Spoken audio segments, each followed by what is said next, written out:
our favorite recipes, and I remember this one recipe she told me. It was like this great, easy crawfish pasta. You take a bag of frozen crawfish tails. You add a can of Rotel spicy tomatoes. You add a block of Velveeta cheese and pasta, and you just mix it all up and serve it to your friends, and she said they love it. They're practically licking the pot clean. The most important thing in this recipe is you have to hide the Velveeta box and the Rotel tomato can. She said people always ask her about the recipe, and she just says it was, you know, a secret Lovelace recipe. The funny thing about this story is years later, Alden Lovelace would marry Emerald Lagasse. And to this day, I have yet to ask her if she made him that easy crawfish pasta. However, I did notice that last time Jimmy and I were in Vegas, and we ate at one of his new restaurants, there was a cheesy crawfish pasta on that. Anyway, we always ended up in the quarter when we lived in New Orleans. No matter what we had eaten, if we had eaten at Nola, Gumbo Shop, Masperas, Napoleon House, no matter how full we were, we always ended up back at Cafe Du Monde because we always had room to throw down some beignets and drink that delicious coffee au lait. At one point, they started making iced au laits. Oh! Now, if you have never dipped a hot, crispy, sugary beignet into an iced, cold au lait, you have not lived the whole Cafe Du Monde experience. It takes it to a whole other level. So put that on your list next time you go down to the quarter.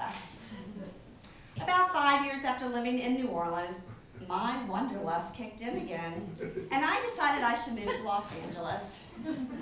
Jimmy looked at me and he said, "You're frickin' kidding me, right? I like New Orleans, I love the food, and I thought I could live here the rest of my life."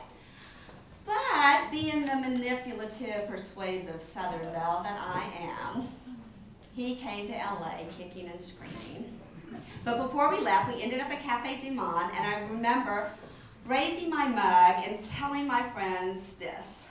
Meanwhile, back at Cafe Du Monde, ... and they all started laughing. The next time we were there, a year or so later visiting, I said the same thing, and I think they all joined in when I said Cafe Du Monde, and we clinked mugs at ...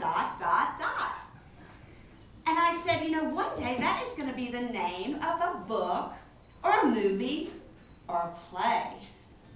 So here we are, almost 13 years later, having this wonderful event in this beautiful old plantation, sharing our food stories.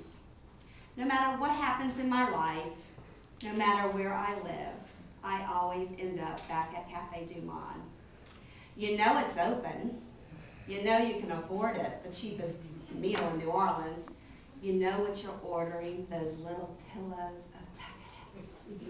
You know how it tastes, delicious. And you know you're with friends and family having a wonderful time. And for 15 minutes to an hour, you are just loving life and taking life one beignet at a time. So pretend you have one of those famous porcelain mugs in your hand, and join me in saying, meanwhile, back at Cafe Du Monde.